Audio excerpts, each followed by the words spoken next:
आलं पाहिजे आणि ते घेण्यासाठी हळदी कुंकू समारंभ हे सगळ्यात महत्वाचं ठिकाण आहे असं मला वाटतं. मला असं वाटतं ज्या वेळेला महाराष्ट्रातल्या हळदी कुंकवाच्या ठिकाणी साहेब वैचारिक प्रबोधन होईल त्यावेळेला प्रत्येक हळदी कुंकवामध्ये वैचारिक वाण लुटण्याची क्षमता आमच्या सगळ्या माता भगिनींमध्ये येईल. हे वाण लुटायची आज गरज आहे. आम्ही काय बघतो समाजातलं एखादं हळदी कुंकू नुसतं रस्त्यावर एखाद्या पाठीवर लिहिलं असेल ना तरी बाई धावत जाते का एवढ्या वाटीसाठी जाते का नाही. आमंत्रणात अगं बाई तू पण चल आहे हळदी कुंकू आहे आणि सगळ्यांचं आहे ते आम्ही सगळ्यात जातो. पण मला असं वाटतं त्या छोट्याशा वाटीसाठी नाही कारण वाट्या तुमच्याकडे नाहीत का आहे पण तरी पण एक वाटी असली पाहिजे. आणि चमच्यांचं तर मेलं विचारूच नका आजकाल प्रत्येकीला चमचे नाही समजलं चमचे नाहीत तुम्हाला. अगं घरात नाही ग भाजी परतायला जरा काय झालं ना की लगेच येऊन एक चमचा बोलतो काय असं नाही असं कर मग दुसरा चमचा बोलतो ते वाटतात चमचे. अशी तशीच अवस्था आज समाजामध्ये सगळ्या ठिकाणी झाली. चमच्यांचं किती ऐकावं चमच्यांना आपल्यापासून किती लांब ठेवावं. मैत्रिणी आज फार थोड्या राहिल्या. मला आठवतं लहानपणी शाळेत असताना काही ठेस लागली ना तर मला ठेस लागल्यानंतर माझ्या त्या नखामधून रक्त यायच्या आधी मैत्रिणीच्या डोळ्यामधून घळाघळा पाणी यायचे ती माझी मैत्रीण. आज ठेस लागल्यानंतर घसरल्यानंतर जी बाजूला असते ना ती फिरी फिरी हसते. आधी व्हिडिओ करते ठेच कशी लागली ते रक्त किती वेळ सुरू. ऍक्सिडेंट होतो ना ऍक्सिडेंट रस्त्यावरती त्यावेळेला त्या पडलेल्या माणसाला मदत करायच्या ऐवजी लोक काय करतात मोबाईल वरती व्हिडिओ करतात. संवेदनशीलता आम्ही हरवून चाललो का हा प्रश्न आहे. आणि ही संवेदनशीलता केव्हा येईल तर या मोबाईलशी बोलू नका माणसांशी बोला. जित्या जागत्या माणसांशी बोला. आम्ही या मोबाईलवरून ओळख नसलेल्या परकीय परदेशातल्या किंवा दुसऱ्या भागातल्या म्हणजे काय ग कशी आहेस तू पण घरातल्या सासूला विचारत नाही आई बरं वाटतंय का. घरातल्या सुनेला म्हणत नाही काय ग बाई काही दुखतंय का तुझं आराम कर आजच्या दिवस मीच करते स्वयंपाक. पण मोबाईलला जी लांबची आहे कधीतरी कुठेतरी एखाद्या समारंभात छोटीशी ओळख झाली आणि म्हणून आम्ही लगेच काय करायला लागतो. बरोबर आहे ना. संवेदनशीलता जपली पाहिजे आणि ही जपाल त्यावेळेला आपली पुढची पिढी आपण संवेदनक्षम घडवू शकू. नाही तर आजकाल मुलं बघा त्यांना सांगा तुमच्या कुटुंबातलं कुणी एकाचं दुःखद निधन झालंय त्या पोराला काही वाटत नाही लहान गेला वाटतं का काही ते विचारतं काही कोण ग अरे आमच्या मामांचा आमच्या काकांचा किंवा आणखीन कोणाचं लांबचं नातं तुम्ही सांगितलं अच्छा अच्छा हो का ठीक आहे मग त्यात काय एवढं रडण्यासारखं म्हणतंय ना काय तर तुमचं अगं लांबचं होतं ना ते मग त्यात काय एवढं मला वाटलं कुणीतरी आपल्या घरात असं बोलतंय ते.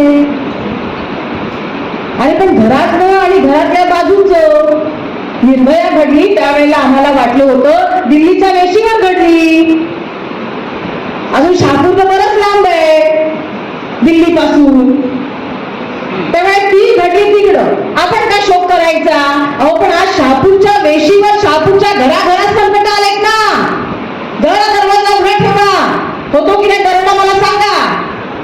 एखादी मुलगी दर चांगली दिसायला लागेल कपडे घातले होतो की नाही अत्याचार मला सांगा त्याच्यावर येणारच आहे मी. अहंकाराची माती कुणाला लागले कुणाला शिक्षण जास्त घेतलंय त्याची माती लागले कुणाला पदाची आम्ही ज्या पदावर आहोत ना त्या पदाच्या अहंकाराची माती सगळीकडे माती माती माती ही सगळी माती बाजूला करा तुमचं स्वच्छ मन तुम्हाला दिसेल. आणि म्हणून मैत्रिणींनो शरीर नटवण्यापेक्षा नटवा ज्याला आवड आहे त्यांनी जरूर करावं. पावडर लावा लाली लावा आणखीन काय ते फाउंडेशन लावा काय कोरायच्या त्या कोरा सगळं करा पण शरीर नटवण्याच्या बरोबर कधीतरी विचार करा की आमचं मन सुद्धा आम्हाला नटवता आलं पाहिजे. हे मन ज्या वेळेला आम्हाला नटवता येईल ना त्यावेळेला आम्ही पुढच्या पिढीला संस्कार द्यायला संस्कारक्षम. पुढचं आमच्या मैत्रिणींनी काय केलं पाहिजे संवाद साधला पाहिजे. आजकालच्या काळामध्ये आम्ही संवाद साधतो कोणाशी? आमच्या मोबाईलशी. बाई सकाळी उठली का झोपेतून उठायच्या आत ती आजूबाजूला तास पडून बघते कुठे गेला आहे ना. उषाला काल रात्री ठेवला होता, गेला कुठं? ती धडपडून बघते, सापडला नाही आणि उठल्यापासून लगेच तिचा सगळा वेळ असा आणि असा करण्यामध्ये. जगाची चिंता हिलाच. महायुद्ध झालं तर बाई हिच्याशिवाय काय थांबणार आहे का ते? त्यामुळे कुठे काय घडलंय याचं पटकन तिला बघायला पाहिजे. काय उत्सुकता, चांगल्या गोष्टी आहेत सगळ्या, पण त्यातून जेवढं घेण्यासारखं आहे तेवढंच घेतलं पाहिजे. ह्या ज्या गोष्टी आपल्या शरीराला लागतात त्या गोष्टी ज्या अनाठायी आहेत, याच्यापासून जर 4 दिवस बाजूला ठेवला कुणी मरणार आहे का? हो आहे का? मरणार नाही. पण तरी सुद्धा आम्ही त्याचा मोह त्यागत नाही. पण दुसरं एक असतं, आमच्याकडे जे नाही आहे ना ते जे हिच्याकडे आहे त्याबद्दल आम्हाला असूया वाटता कामा नये. आम्हाला ती असूया वाटते, आम्हाला राग येतो. एखाद्याचं कौतुक, एखाद्याचं नाही एखादीचं कौतुक जर एखाद्या महिलेकडे केलं तर जिच्याकडे कौतुक केलं जातं ताई तिला ते फारसं आवडतं का? तुमच्यापेक्षा चांगली दुसरी महिला दिसते असं तिसऱ्या महिलेला म्हणा, ती म्हणेल आधी तर नजर करून बघेल ती, अच्छा माझ्यापेक्षा काय चांगली काय आणि ही दिसते होय म्हैसी. तिच्या दिसण्यावर बघ ना, साईजवर कशाला जातेस? पण आम्ही काय करतो, चांगल्यामध्ये सुद्धा अशा गोष्टी शोधतो की इथे कुठे आम्हाला उणं दाखवता येईल आणि तिला हळून पाडता येईल. हाताची 5 बोटं कधीही सारखी नसतात, हा निसर्ग नियम आहे. आणि निसर्गाने अशी अनेक उदाहरणं आम्हाला ज्वलंत दिलेली आहेत की बाहेर बघायची गरज नाही. तरी सुद्धा आम्ही काय करतो, तिच्यापेक्षा प्रत्येक गोष्टीमध्ये मीच कशी चांगली असली पाहिजे. मला वाटतं आता आजकालच्या मॉडर्न आया बरं का मम्या या आपल्या मुलांना ऑलराऊंडर बनवायला लागल्या. म्हणजे 10 मुलं नाही, आता एकच मुलगा. क्रिकेटमध्ये पण तोच अव्वल आला पाहिजे. कबड्डी स्पर्धा असेल तर मेरे भाग घे. वक्तृत्व स्पर्धा आहे तिकडे पण तुला बोलता आलं पाहिजे. परीक्षेमध्ये पण मार्क कमी काढायचे नाही. डान्स कॉम्पिटिशन नाचता आलं पाहिजे. म्हणजे जे जे काही आहे ते एकाच मुलाला, म्हणजे पूर्वी 10 मुलांमध्ये 10 संस्कार असायचे वेगवेगळे, आज एकच प्रोडक्ट आहे. त्याच प्रोडक्ट वरती असे काही लादलं जातं की त्या मुलाला माणूस म्हणून जगता येतच नाही. म्हणजे यापासून तुम्हाला आणि तुमच्या पिढीला तुम्हाला वाचवायला हवं. अट्टहास नको. जे तुमच्याकडे उत्तम आहे ते तुम्हाला देता आलं पाहिजे. मला नाही करता येत चांगली भाजी, काही मला खरंच नाही जमत तुमच्यासारखी भाजी, तुम्ही कशी करता मला शिकवा बघू, असं कमीपणा घेता आला पाहिजे. मुळात मी जेव्हा वाक्य वापरते की मुलगी शिकली प्रगती झाली, शिकली म्हणजे शिक्षण आलं. शिक्षणाने माणसामध्ये बदल होतो आणि तो बदल सकारात्मक झाला पाहिजे. पण राऊत साहेब मला आता वाईट वाटतं की शिक्षणाने लोकांमध्ये बदल होतो पण तो बदल वाईट प्रवृत्तीचा होतो. माणूस जास्तीत जास्त अहंकारी होत चाललाय. आणि मग मला माझे पक्षप्रमुख, माझी मुख्यमंत्री माननीय उद्धव साहेब आठवतात. ज्या वेळेला साहेबांनी मुख्यमंत्री पदाची धुरा हातात घेतली त्यावेळेला आणि त्याच्यानंतर जेव्हा जेव्हा मंत्रालयात गेले ना त्या प्रत्येक वेळेला साहेबांनी मंत्रालयात गेल्यानंतर दरवाजावरच्या द्वारपालाला सुद्धा काय केलं आहे, नमस्कार. एक लक्षात ठेवा मैत्रिणींनो, तुम्ही जेवढ्या मोठ्या व्हाल, उंचीने नव्हे बरं, नाही तर म्हणाल बाई मी अजून व्हायची आहे, असं नाही. उंचीने नव्हे, शारीरिक उंची महत्वाची नाही, विचारांची उंची. ज्या पद्धतीनं मोठ्या व्हाल त्या पद्धतीनं तुमच्या अंगी नम्रता आली पाहिजे, तर तुमच्या शिक्षणाचा खरा उपयोग आहे. आम्ही मात्र काय करतो, हिच्यापेक्षा मी जास्त पुढारलेली कशी, हिच्यापेक्षा मीच कशी चांगली दिसते. आणि म्हणून तुम्हाला मी श्यामची गोष्ट सांगते ना, ती त्यासाठी सांगते. ती सगळ्यांनाच माहिती आहे, ती काय नव्याने मी सांगते अशातला भाग नाही. श्यामच्या आईच्या पुस्तकाची पारायण करणारी माणसं समाजामध्ये जन्माला यायला हवी.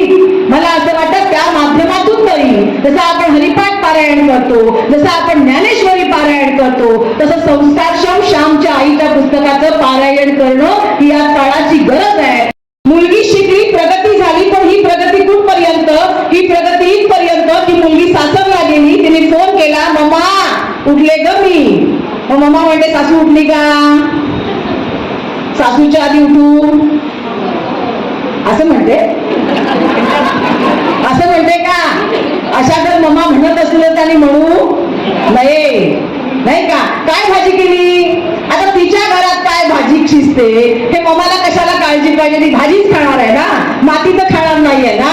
पण ती भाजी काय केली, बरोबर, त्यात वाटण घातलं की नाही घातलं, तुमची पद्धत कशी, आमची पद्धत कशी. घरात असताना मुलीला शिकवायचं नाही ग बाई, तिचा अभ्यास आहे, तिला परीक्षा द्यायला लागते, सकाळी उठून कॉलेजला जायला लागते, नको नको तिला शिकवायला. भाकऱ्या करायला आमच्या मुलींना आता येतात का, नाही येत. आणि उकडीवरच्या आणि हातात तर मुलीच येत नाही, आम्ही आता कशाने लाटू, बरोबर ना, लाटून आम्ही भाकऱ्या करतो. आम्हाला आता हाताने थापलेल्या भाकऱ्या करता येत नाही. पुढच्या पिढीला तर भाकरी कदाचित ती शोपीस मध्ये दाखवावी लागेल की ही जी आहे ना हिला भाकरी असं म्हणतात. आपली नैतिक अधिष्ठान हे सुद्धा घडवलं गेलं पाहिजे. कदाचित येणारी भविष्यातली पिढी तुम्हाला विचारेल, ज्या वेळेला आमचं लोकशाही आणि संविधान धोक्यामध्ये होतं, आहे ना ताईच, त्यावेळेला तुम्ही काय करत होता, हा पुढच्या पिढीने जर प्रश्न विचारला तुम्हाला ठणकावून उत्तर देता आलं पाहिजे. त्यावेळेला आमची लोकशाही, आमचं संविधान वाचवण्यासाठी आम्ही आमच्या पक्षप्रमुखांच्या बरोबर खांद्याला खांदा लावून खारीचा वाटा देऊन काम करत होतो, आमचं संविधान आणि आमची लोकशाही वाचवण्यासाठी. हे आपल्याला करता आलं पाहिजे. तुम्ही ते कराल याची मला अपेक्षा आहे. या जन्मात पाप केलं तू पुढच्या जन्मात फेडायला लागतं, आणि पुढच्या जन्मात फेडायला नको म्हणून या जन्मात पाप करायचं नाही. आणि ताई आता म्हणतात, आता असं नाही राहिलंय, त्या म्हणतात आता इथेच करा आणि इथेच भोगा. ते कसं भोगा, या जन्मात पाप केलं तर आता जो पाप करील त्याला भाजपात जावं लागतं.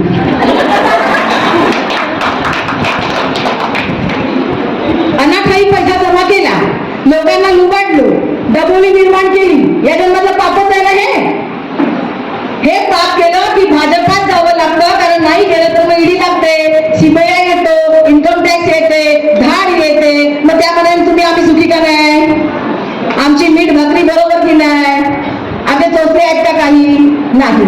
तर या दृष्टिकोनातून तुम्हाला या सगळ्या गोष्टींचं आकलन व्हावं. आज महिला कुठेच कमी नाही. फक्त एक करा, संवाद करा, एक करा, कौतुक करा. माझ्यापेक्षा जर माझ्या माऊलीला एक गोष्ट चांगली येत असेल तर म्हणा की खूप चांगलं करताय, मला कधी करता येईल असं, असं कधी म्हणता का तुम्ही, म्हणता असं एखादीला जी माझ्या जवळची आहे, आपल्या कॉम्पिटिशन वाली असेल तिला म्हणत चला, करत चला, आणि त्या पद्धतीने तुम्ही त्या गोष्टी सगळ्या कराल.